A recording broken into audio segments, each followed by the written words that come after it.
Hello everyone, this is Dr. David Palombo from ITI Section Italy, and I'm thrilled to present a case of mine for the ITI World Series competition. So let me introduce you the case of Stefania, who is a 30-year-old systemically healthy student who presented to our attention complaining about the fact that she could not speak properly and that she hated the look of her smile.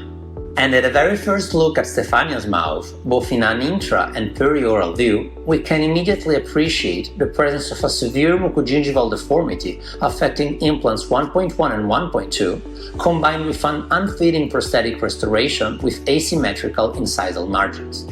At this very first time point, the patient was in the process of suing the previous dentist for malpractice, so she refused any further treatment other than the substitution of the unfitting prosthetic crowns with new provisional restoration which aimed at improving self-performed plaque control measures and improving the white aesthetics. The patient then disappeared for almost 3 years, after which she came back to the clinic presenting with an abscess on implant 1.2, and this is the very first time in which the patient was referred to my attention. So after implementing a stepwise diagnostic algorithm to inquire regarding the presence of periodontal and peri-implant healthcare diseases, we could identify the presence of a localized gingivitis in an intact periodontium with the comorbidity of peri-implantitis at implants 1.1 and 1.2 and of a hard and soft tissue deficiency type 4C at both implants. Thus, after delivering the first 2 steps of periodontal treatment in order to achieve an optimal control of plaque accumulation and gingival inflammation, a stepwise multidisciplinary treatment sequence was started, which began with the removal of the 2 implants combined with a soft tissue sealing procedure using a combination of an autogenous connective tissue graft and a xenogenic collagen matrix. Specifically, implant 1.2 easily came off with the sole removal of the provisional prosthetic rehabilitation, while implant 1.1 was removed after the elevation of a buccal full-thickness flap and the identification and degranulation of the peri-implant bone defect. Then, soft tissue sealing was obtained by placing an autogenous connective tissue graft occlusally, obtained by thinning the palatal flap, and a xenogenic collagen matrix buccally. Finally, both flaps were closed by first intention and tissues were let to heal for 3 months. At this time point, a vertical bone augmentation procedure was scheduled using the shell technique and a 100% autogenous bone. Specifically, the surgery began in the lower left mandible with the extraction of the partially impacted wisdom tooth number 3.8 and the harvest of a bone block from the left external oblique line.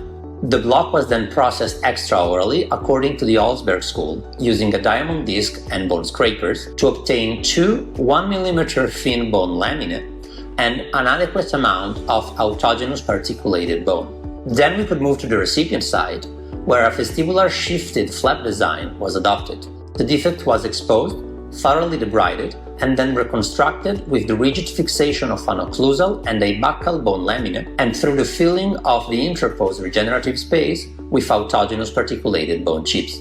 Finally, abundant flap mobilization was achieved and flaps were closed by watertight first intention through a multi-layer suturing approach. This consisted of a first line of internal suspended mattress sutures, a second line of horizontal and vertical internal mattress sutures, and finally a third line of simple interrupted sutures.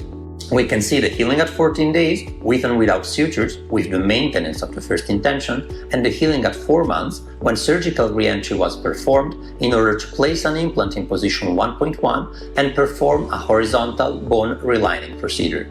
So, after the elevation of a new full-thickness flap, we can have a look at the 4 months result of the bone reconstructive procedure, both in the frontal and in the lateral view. And we can also have a before and after view of the bone reconstruction from a clinical and radiographic perspective.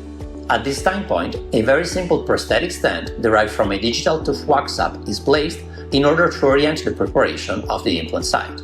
The implant is then placed in position 1.1 according to the prosthetic plan, and a horizontal bone relining procedure is delivered using a combination of demineralized bovine bone matrix and a resorbable collagen membrane stabilized by titanium tags.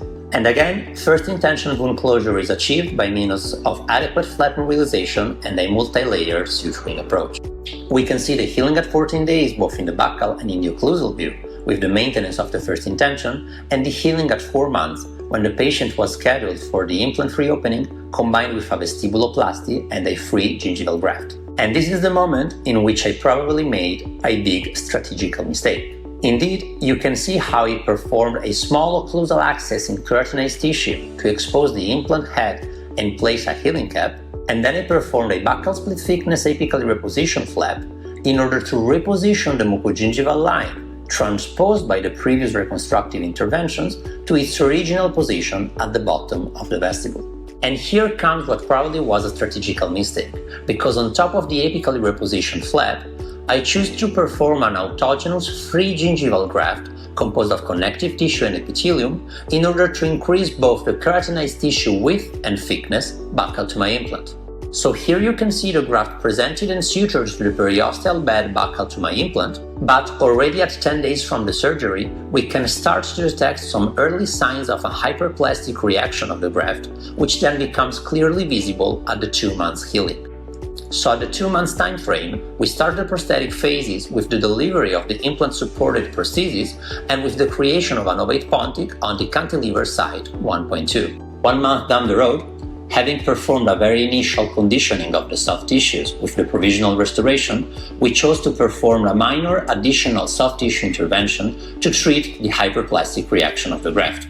First of all, the keratinized tissue located apical to the mucogingival line of the adjacent natural teeth was excised and utilized as a graft to further increase the soft tissue volume in the pontic area 1.2.